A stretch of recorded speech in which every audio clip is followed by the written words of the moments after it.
Il y avait du MotoGP ce week-end en Tchéquie avec un week-end particulièrement animé et puis la Formule 1 qui revient en Autriche, c'est tout de suite dans l'émission Auto Hebdo. Bonjour à tous et bienvenue une nouvelle fois dans l'émission Auto Hebdo pour la 41e fois déjà et je suis aujourd'hui avec Mathieu Chambenois. Salut Mathieu, comment ça va ? Écoute, ça va, un petit peu déphasé, on va en parler, hein, mais c'est vrai qu'il y a eu Le Mans, il y a eu aussi pour ma part un petit nouveau déplacement qui est arrivé ce week-end. En tout cas, toujours un plaisir de parler sport auto, sport méca même, parce que précédemment tu as parlé de MotoGP. On va revenir sur tout ce qui s'est passé et tout ce qui va se passer aussi, très important, du côté de l'Autriche. Oui, tu l'as dit, tu étais à Spa ce week-end pour la Porsche Carrera Cup France, également la F4 France qui se déroulait là-bas. On en parlera rapidement tout à l'heure, mais on va d'abord parler, tu l'as aussi annoncé, de MotoGP en effet, et on a notre envoyé spécial Luca Bartolomeo qui était en Tchéquie ce week-end sur le circuit de Brno pour assister à la victoire de Marc Marquez. Bonjour Lucas, alors on le disait, victoire de Marc Marquez en effet ce week-end alors qu'il avait pourtant un début de saison pas facile avec certaines difficultés physiques et des blessures. Est-ce qu'on peut dire qu'il revient vraiment dans le match pour le championnat du monde cette année ? Bonjour Cyprien, et oui, c'est un week-end très très chaud qui se conclut ici en Tchéquie. Vous pouvez le voir, le circuit derrière moi, le soleil te retombe et la chaleur avec. Il faisait presque 55 degrés sur la piste cet après-midi à l'heure de la course. Cela n'a toutefois pas empêché Marc Marquez de s'imposer.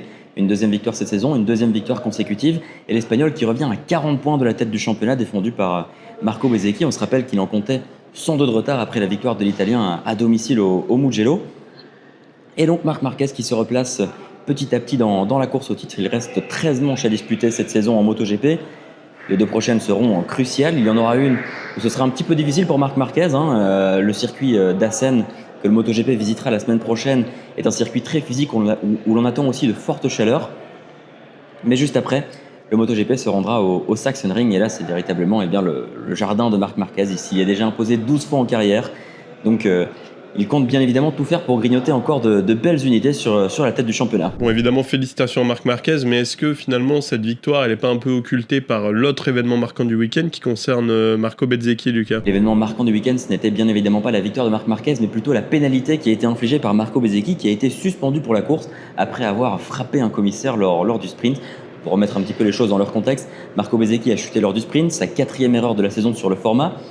Ensuite, les commissaires qui s'occupaient de sa moto ne l'ont pas très bien prise en main. Le moteur s'est emballé parce qu'un des commissaires a actionné la poignée de gaz. Et Marco Bezzecchi qui s'est dit que son moteur allait lâcher. On rappelle que les pilotes de MotoGP sont limités au nombre de moteurs chaque saison. S'est énervé, s'est emporté, a giflé le commissaire une première fois avant de lui porter un deuxième coup au visage. Le geste est évidemment impardonnable, même si on comprend que dans l'adrénaline, les pilotes ne calculent pas forcément leur réaction. Marco Bezzecchi qui a été suspendu donc pour la course malgré l'appel qui avait été fait par Aprilia. Il s'est ensuite excusé publiquement. Il est allé offrir ses gants au commissaire en guise d'excuse également. Et Aprilia qui a communiqué dans la foulée en s'excusant publiquement aussi. Ça ne rattrapera pas les points précieux perdus par Aprilia ce week-end. Malgré tout, Wayo Gora a décroché un podium pour la marque de Noailles et qui sauve les meubles entre guillemets grâce aux Japonais qui avaient d'ailleurs décroché la pole position du Grand Prix. Oui, en effet, Wayo Gora qui sauve un peu le week-end d'Aprilia avec sa première pole position en MotoGP. Félicitations à lui et puis une belle deuxième place lors du Grand Prix. Mais on va quand même revenir, avant de retrouver Lucas pour la suite du débrief, on va revenir ici en plateau avec Mathieu sur l'action de Marco Bezzecchi qui a quand même été assez médiatisée ce week-end, qui a été assez choquante aussi à voir. Et ça va d'ailleurs être la thématique du face-à-face de la semaine puisqu'on va s'opposer sur tous les deux, Mathieu, sur le sujet. Est-ce que la pénalité infligée à Marco Bezzecchi, à savoir une suspension pour le Grand Prix de Tchéquie, est suffisante ou non ? Pour moi, la pénalité n'est pas suffisante pour deux raisons. Déjà, de manière générale, dans le sport auto et le sport méca, je pense qu'il y a une impunité pour les marshals qui doit être respectée. À partir du moment où on a un contact, on a une altercation avec un marshal qui est là pour tout simplement aider le pilote, en l'occurrence, relever la moto. Lui, effectivement, il accélère sans le faire exprès. Encore une fois, sans le faire exprès, donc ça ne vaut pas une telle réaction. Et puis, d'autre part, j'ai tendance à considérer que les pénalités et les décisions doivent être prises aussi à titre d'exemple, pour notamment créer un précédent. Et aujourd'hui, à titre d'exemple, on montre aux pilotes que s'ils s'emportent et qu'ils ont vraiment un cas extrême face à un marshal qui est pour moi, comme je disais tout à l'heure, l'impunité totale, finalement, il n'y a pas tant de suspension que ça. Et on peut continuer la saison sans problème. Et pour moi, ça, c'est un problème. Donc, je pense qu'il faut effectivement sévir plus, et à titre d'exemple, prendre une décision très dure pour justement inciter personne, évidemment, à recommencer ou à imiter Marco Bezzecchi. Très bien Mathieu, tu as été très rapide, très efficace en moins d'1 minute.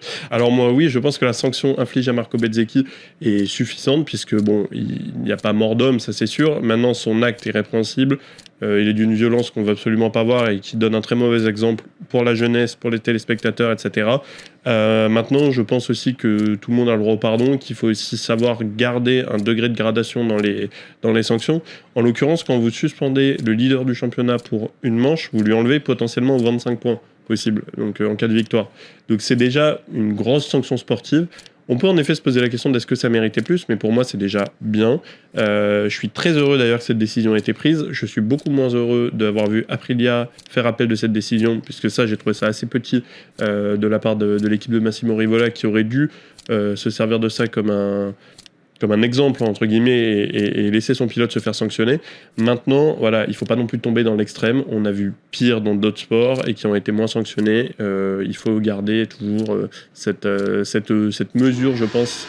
Voilà, bon, bah, j'ai à peine dépassé le temps. Ah, c'est bon, on avait compris l'idée. Vous avez compris l'idée. Non, mais en effet, pour revenir très brièvement sur ce qu'on a dit tous les deux, oui. Je pense que tu as aussi raison sur un point, c'est qu'en effet, c'est le genre de geste qu'il ne faut absolument pas voir et que dans n'importe quel sport, on n'imaginerait pas un joueur de foot frapper un arbitre, par exemple. Via la pénalité ou autre, en tout cas, j'attends une réaction de la part du MotoGP exemplaire, de sorte à ce que ça ne se reproduise plus et que les pilotes soient quelque part vaccinés contre l'idée d'imiter Marco Bezzecchi. Je trouve ça dommage, effectivement, que voilà, on ait ce genre de coup de sang, et leader du championnat ou non, effectivement, on attend une décision forte, ou en tout cas un communiqué fort de la part de la compétition. Bon, Marco Bezzecchi a quand même été s'excuser, puis ça a été un moment assez émouvant. Il était en larmes dans les bras du commissaire qu'il avait frappé la veille. Il a pris du recul. Voilà, il lui a donné ses gants. Alors bon, ça c'était une assez belle image. Est-ce qu'il était en larmes parce qu'il regrettait son geste? Est-ce qu'il était en larmes parce qu'il regrettait d'être disqualifié du Grand Prix, enfin d'être suspendu pour le Grand Prix? On ne saura jamais, mais dans tous les cas, voilà, il a fait le nécessaire, il a quand même été s'excuser, on le sentait particulièrement touché. Espérons que ça lui serve de leçon. Il faut aussi comprendre que ces pilotes, on loue souvent le fait qu'ils repoussent les limites humaines, entre guillemets. Il faut aussi des fois pouvoir comprendre qu'ils puissent avoir des réactions qui sont pas bonnes, mais bon, ça reste des êtres humains. Ils peuvent commettre des erreurs et Marco Bezzecchi en a commis une. En tout cas, il y en a un qui n'a pas commis d'erreur, lui, en course. On va retrouver Luca Bartolomeo à nouveau pour nous en parler. C'est Pecco Bagnaia qui remonte sur le podium. C'est quand même un 7e week-end consécutif avec au moins un podium sprint et Grand Prix confondus. Et puis surtout, c'est un 4e podium de suite en Grand Prix. Très très solide Pecco Bagnaia, Lucas. Tu as tout à fait raison, et ce retour de Pecco Bagnaia au premier plan mérite d'être souligné. L'Italien qui a remporté sa première victoire en sprint depuis le Grand Prix de Malaisie 2025 et qui le dimanche a signé un 4e podium consécutif. Ses sensations s'améliorent, il le dit: je ne veux pas me comparer au pilote que j'étais avant quand j'ai remporté 2 titres mondiaux. L'année dernière j'ai perdu beaucoup de confiance et maintenant je dois la reconstruire. Donc voilà, les choses se font petit à petit pour Pecco Bagnaia. Néanmoins, il n'avait plus décroché 4 podiums consécutifs depuis les 7 d'affilée qu'il avait signés entre les 6 derniers Grands Prix de la saison 2024 et le premier Grand Prix de la saison 2025. Donc c'est évidemment positif pour Pecco Bagnaia, et on verra ce qu'il pourra faire à Assen, un circuit sur lequel il s'est imposé entre 2022 et 2024. Donc voilà, c'est un circuit qu'il aime bien. On verra la semaine prochaine. Bon, et puis dernier point sur ce week-end en Tchéquie du MotoGP, on va évidemment parler de notre unique pilote français, puisque Johan Zarco, lui, est toujours blessé. Fabio Quartararo, qui a passé un week-end, comme beaucoup d'autres, malheureusement très compliqué. Son highlight du week-end, finalement, Mathieu, ça a été peut-être de raconter qu'il ait fait un test sur le simulateur F1 de Mercedes et qu'il était qu'à 2 secondes du temps d'un ancien vainqueur de Grand Prix. On ne sait pas qui, mais voilà, ça c'était assez impressionnant. Mais en revanche, pour revenir au MotoGP, sur la piste, Fabio Quartararo, c'est toujours très compliqué avec cette Yamaha qui est vraiment en retrait, Lucas. C'était en revanche effectivement un week-end beaucoup plus compliqué pour Fabio Quartararo, dont le Grand Prix s'est arrêté après 1 tour et demi en raison d'une chute qui l'a forcé à abandonner. Fabio Quartararo qui expliquait dans son débrief d'après-course qu'il a voulu pousser, se donner à fond et essayer d'aller chercher la limite. Il l'a malheureusement rapidement trouvé, ce qui fait de ce Grand Prix de Tchéquie un nouveau week-end à oublier pour le Français de chez Yamaha. Néanmoins, comme j'ai dit pour Pecco Bagnaia, Fabio Quartararo retrouvera un circuit qu'il affectionne particulièrement la semaine prochaine à Assen. Il avait d'ailleurs signé la pole aux Pays-Bas l'an dernier, donc à voir si le Niçois pourra trouver de meilleures sensations sur le tracé néerlandais. Merci beaucoup Lucas. Bon, puis ce week-end, il n'y avait pas que le MotoGP, il y avait aussi Pikes Peak, notamment qui a été remporté par Romain Dumas pour la 6e fois avec une 4e voiture différente, alors que le vainqueur sortant, Simone Fagioli, s'est contenté lui de la 3e place. Mathieu, on va venir à toi ensuite pour parler PCCF et F4 France, mais voilà, pour vous donner rapidement les autres résultats si vous n'avez pas suivi. En Formule E, c'est Jake Dennis qui a gagné une victoire très émouvante pour Jake Dennis, dont le beau-père et la famille de sa compagne globalement traversent une période période compliquée. Il aura dédié sa 8e victoire dans la catégorie, alors que les 4 premiers du championnat, eux, n'ont pas marqué de point. Et puis en DTM également, première victoire pour Ben Dor sur McLaren et Matteo Cairoli qui devient lui le premier pilote cette saison à gagner 2 courses, faux suivant, et qui prend la tête du championnat avec un point d'avance sur les Mercedes de Maro Engel et Lucas Hauer. Et la PCCF, bien sûr, Mathieu, raconte-nous ton week-end à Spa. Déjà, première question très basique, est-ce que tu n'es pas mort de chaud ? Écoute, presque. Franchement, le retour a été compliqué. C'était un week-end, je pense que partout, hein, évidemment à Paris, en France, il fait toujours très chaud. Mais c'est vrai qu'à Spa, c'est paradoxalement un petit peu une cuvette dans le paddock. Donc c'était compliqué en termes de chaleur. C'était compliqué surtout pour les pilotes. La dégradation pneumatique était extrême. Non, mais sinon, le week-end était intéressant. Mais on a vu quand même que dans toutes les catégories, en tout cas les 2 catégories que tu as citées, il y a eu des leaders qui se sont détachés. En PCCF, on a notamment eu Marvin Klein qui a fait un week-end parfait, pole position, meilleur tour en course, victoire course 1, victoire course 2, ça a été un exemple de la part du pilote ABM. D'ailleurs qu'on écoute nous parler de cette victoire particulière le jour de la fête des pères. Je suis très content du week-end, on fait un week-end, on fait carton plein. Voilà, les 2 pôles, on gagne les 2 courses et les 2 meilleurs tours en course même vérifiés pour la course 2, mais je pense que je dois l'avoir aussi, donc très content, très heureux pour tout le monde, ça récompense vraiment tout le monde. Puis c'est un jour particulier aujourd'hui parce que c'est la fête des pères, donc je suis vraiment content de la dédier à mon père celle-là et voilà, je suis vraiment très très très heureux. On connaît maintenant, on sait, et il faut qu'on reste sur la même lancée et qu'on garde la même dynamique. Et puis du côté de Spa, il y avait, tu l'as dit aussi, notamment de la F4 France qui a notamment été marqué par une victoire belge en Belgique, Thibaut Remakers qui a gagné la course 1, champion du monde de karting, un pilote très solide, Thibaut Remakers. On a aussi Guillaume Bouzard qui a gagné la course 3, qui est largement leader du championnat, qui était 5e la saison passée dans sa saison de rookie, donc il s'envole véritablement pour le titre. Et puis d'ailleurs au niveau de la monoplace, il y avait d'autres Français également, à part Guillaume Bouzard, qui se sont mis un peu à l'honneur en frec, notamment du côté de Monza. À Monza, exact. Alors, l'habitué au podium et à la victoire pour l'instant, Alexandre Munoz a un petit peu raté son week-end avec RT. Au contraire de Andrea Dupé, qui a été crédité de son premier podium avec VAR, avec Van Amersfoort Racing en frec. Et puis Jules Roussel qui termine 6e, qui marque lui aussi ses premiers points dans la catégorie. Donc, quelque part, ils ont pris le relais un petit peu d'Alex Munoz qui brille habituellement. En tout cas, voilà, on a des Français, tous les Français en frec ont des points après ce week-end à Monza. Bon, cocorico. Et puis bon, on a l'occasion aussi de vous dire que cette semaine, dans le magazine que vous pourrez retrouver à 20h en version numérique et mercredi en kiosque, vous aurez 2 pages d'interview de Théophile Naël. Tout à fait. Voilà, vainqueur à Barcelone en Formule 3, triple poleman en 3 séances de qualification cette saison. Une interview parmi tant d'autres, puisqu'il y a aussi un certain Mick Schumacher. Voilà. On vous en dit pas plus, mais il y a beaucoup de choses très très sympathiques. Allez vite voir ça sur autohebdo.aboshop.fr. Et puis on va parler tout de suite nous de ce qui nous intéresse, parce que c'est ce qui va se dérouler dans quelques jours maintenant, le Grand Prix d'Autriche de Formule 1 qui va se tenir lieu sur le circuit de Spielberg, ce fameux Red Bull Ring et ses 10 virages qui font quand même de lui un circuit particulièrement plaisant pour la course, Mathieu. C'est un circuit qui commence à devenir un peu mythique, je trouve, dans le calendrier F1. Il est agréable. Alors c'est vrai que c'est pas forcément celui où il se passe toujours des choses, mais par contre quand il s'en passe, ce sont des grands prix souvent intéressants. C'est vrai que Red Bull va être particulièrement à domicile dans une saison un peu compliquée. Il va y avoir beaucoup d'enjeux. On attend peut-être un rebond de la part de Mercedes. On attend peut-être aussi que Ferrari continue. Donc il y a beaucoup d'enjeux dont on va, à mon avis, parler. Exactement, puis tu l'as mentionné rapidement. On va commencer par Ferrari, puisque c'est un peu l'équipe qui a le vent en poupe, avec la victoire de Lewis Hamilton en Catalogne il y a de ça 2 semaines désormais. Est-ce que, selon toi, Ferrari peut vraiment s'imposer comme une vraie rivale de Mercedes et pas juste la plus proche poursuivante?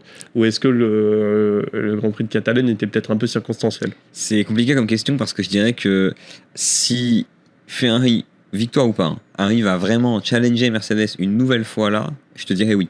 Parce qu'effectivement, là, on aura 2 exemples sur 2 circuits différents, dans 2 configurations différentes, et là, auquel cas, il y aura quasiment aucun doute que Ferrari aura trouvé la solution, ou du moins une solution, pour revenir au premier plan. Là, pour l'instant, on fonctionne un peu à l'aveugle. C'est difficile de savoir si, comme tu disais, c'était un épiphénomène ou non. Je pense néanmoins que si on ajoute le fait que grâce à l'effet de la duo, ils vont pouvoir travailler sur leur moteur, le fait que le châssis continue à évoluer alors qu'ils avaient déjà, à mon sens, l'un des meilleurs, si ce n'est le meilleur du plateau, j'aurais tendance à croire qu'effectivement Ferrari a les armes pour gagner à nouveau dès ce week-end, je ne sais pas, mais gagner à nouveau cette saison, je le pense.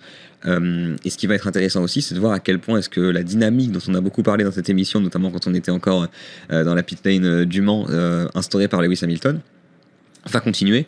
Et c'est vrai que s'il arrive ne serait-ce qu'à continuer à dominer Charles Leclerc dans l'exercice des qualifications, mais même aussi de la course, et là on pourra se dire qu'effectivement il y aura peut-être un tournant qui aura été réalisé au sein de la Scuderia. Oui, d'un point de vue technique, tu l'as mentionné, il y a quand même des très bonnes choses chez Ferrari. Il y a ce châssis qui est assez unanimement le meilleur de la grille, en effet.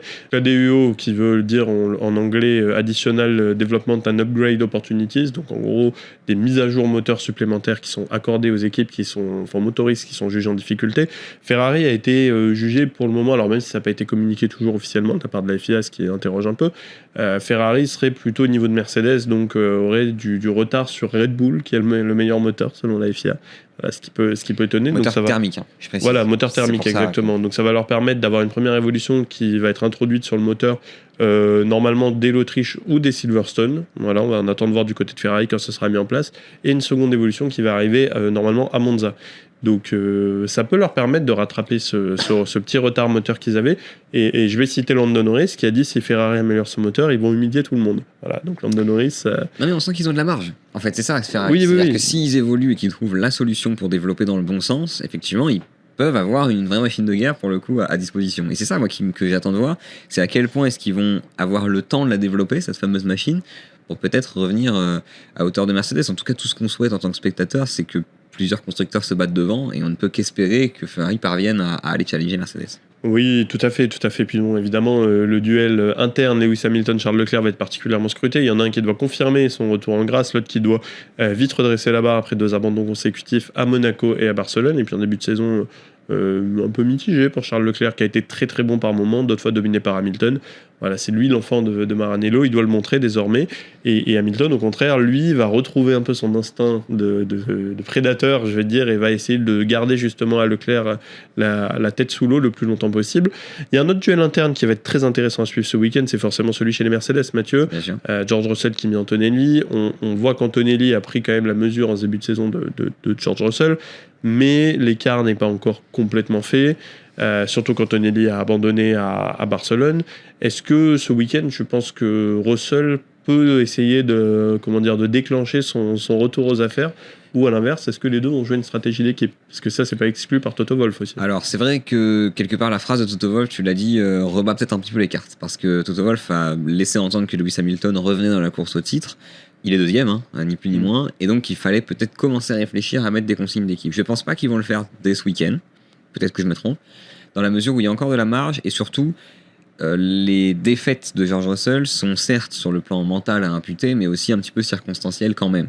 C'est-à-dire que j'ai pas le sentiment, c'est presque frustrant, hein, je sais pas ce que t'en penses toi, mais de pas avoir eu de vraie bataille jusqu'au bout entre les deux Mercedes. Il y a toujours eu au moins une qui a eu un problème. Tu te rappelles, Russell c'était à Au Montréal. Canada. Là, effectivement, Antonelli qui a un problème à Barcelone, alors qu'ils avaient commencé une bataille qui commençait à se dessiner intéressante, en tout cas entre les deux. J'ai le sentiment qu'on reste un peu sur notre faim dans ce duel entre les deux et que concrètement, intrinsèquement sur la piste, on n'arrive toujours pas à savoir lequel a vraiment le dessus sur l'autre. Oui, alors je suis d'accord, oui et non. En fait, je suis d'accord sur le fait qu'on n'a toujours pas vraiment eu de duel, si c'était en sprint à Montréal où c'était très très chaud. Tout à fait. Un peu également sur les courses d'avant à certains moments, mais on sent aussi que ce duel chez Mercedes, il fait peur à Toto Wolff et au board globalement parce qu'ils savent que ça peut dégoupiller à tout moment.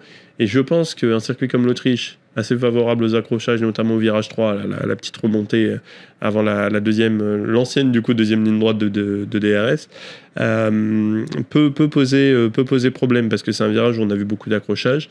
Par exemple Verstappen-Norris en 2024 qui se battait pour la victoire, et par exemple ça pourrait être un endroit où les Mercedes s'accrochent. Et là ce serait le drame parce que imaginez qu'en Autriche les deux Mercedes abandonnent, par exemple, que Hamilton gagne, Hamilton reviendra à 16 points d'Antonelli. Et là, ce serait catastrophique pour eux. Là, ce serait même la Bérésina, je pense. Vu la domination, c'est clair et net.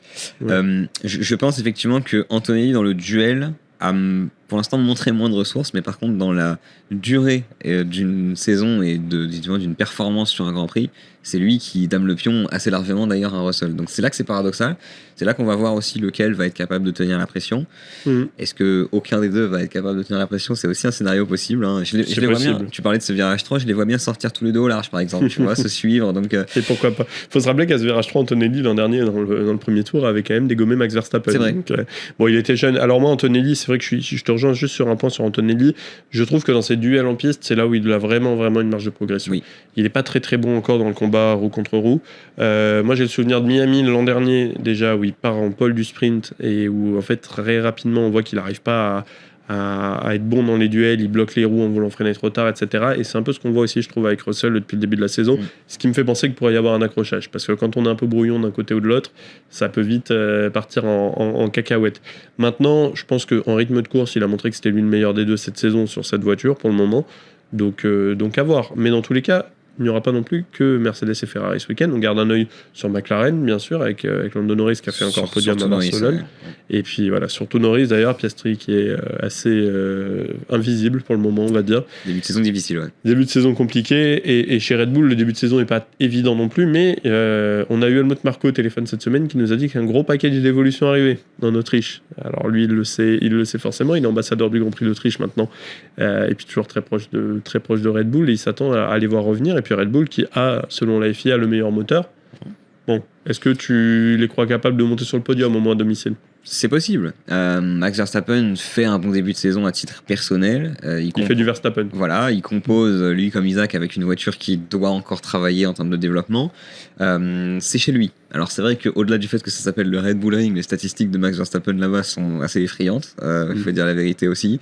Donc, 4 victoires, juste recordman de victoires au Red Bull Ring et 5 pole positions consécutives du coup entre 2021 et 2024. C'est énorme. Ouais. Et donc ça me laisse entendre qu'effectivement, s'il venait à ne pas performer à cet endroit, je pense que ce serait à cause, par exemple, d'une qualification manquée ou d'un problème d'ordre mécanique. Je ne vois pas Max Verstappen à la régulière se retrouver 7e ou 8e sur la grille et galérer tout le week-end. Encore une fois, à part si la voiture dispose d'un réglage inadéquat ou autre. Mais c'est vrai que je le sens capable de faire quelque chose.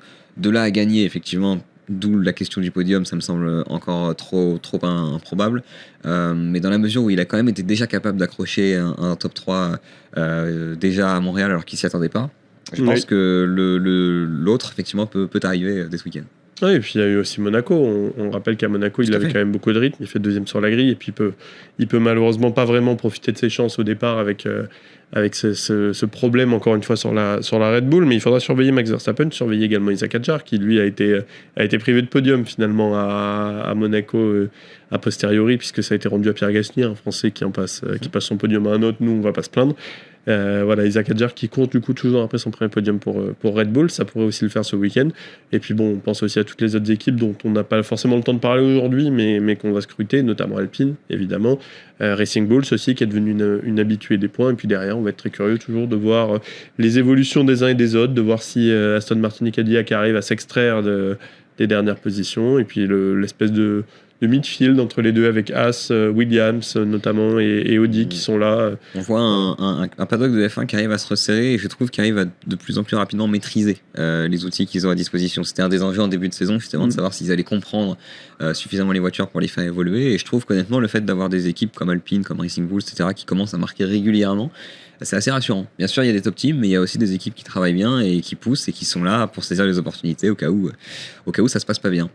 Tout à fait. Écoutez, n'hésitez pas à nous donner vos pronos pour ce Grand Prix d'Autriche dans les commentaires. Mathieu, je vais te demander ton podium. Tiens, on va se risquer un petit prono. Et le poleman. Allez, soyons fous. Le poleman aussi.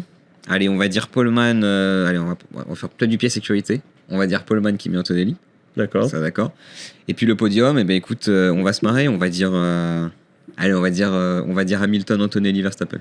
Hamilton, Antonelli, Verstappen, pas de Russell. Écoute, moi je prends le contre-pied, justement. Toi, c'était plat du pied sécurité, moi c'est le contre-pied, puisque je mets Russell en pole position, et puis je vais mettre un doublé Mercedes, malheureusement. Après, je dis plat du pied sécurité, puis je dis victoire Hamilton. Donc bon, oui, c'est ça, voilà. Bon, moi je sais pas pourquoi, je pense que Mercedes va être à l'aise sur ce circuit. Ça paraît plus probable, mais... Bon, écoute, on verra bien dans tous les cas, donc je veux dire quand même Antonelli devant Russell, et puis Hamilton 3e. Allez. Voilà. Puis bon, on espère se tromper, parce que si on savait déjà pronostiquer les Grands Prix avant leur déroulé, ce serait dommage, ça serait beaucoup moins intéressant. Voilà, donc si on peut avoir un Grand Prix fou avec un podium Bortoleto, Hülkenberg, Sainz, on serait évidemment tous très heureux, parce que ça nous ferait plein de choses à raconter.